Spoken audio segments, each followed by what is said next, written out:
ministraren bulegoan, urte tardi pasata hemen egin behar dugu kalean, gurekin ez duelako bildu nahi, eta batez ere ona etorri gara entzungor egiten dutelako, eta batez ere gobernu honek ez duelako derogatu behar zituen 3 lan erreformak. Zapaterok eta Rajoyk indarrean jarri zituzten 3 lan erreforma horiek.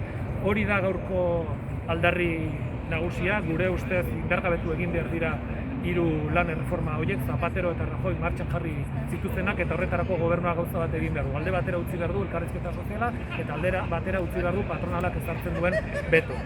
Bestalde, mezu bat gure herrialdetako alderdiei, Madrilera etortzen baldin bada, estutzera etorri behar da, eta erdigunean jartzera, lan baldintzak erdigunean jartzera. ¡Paro!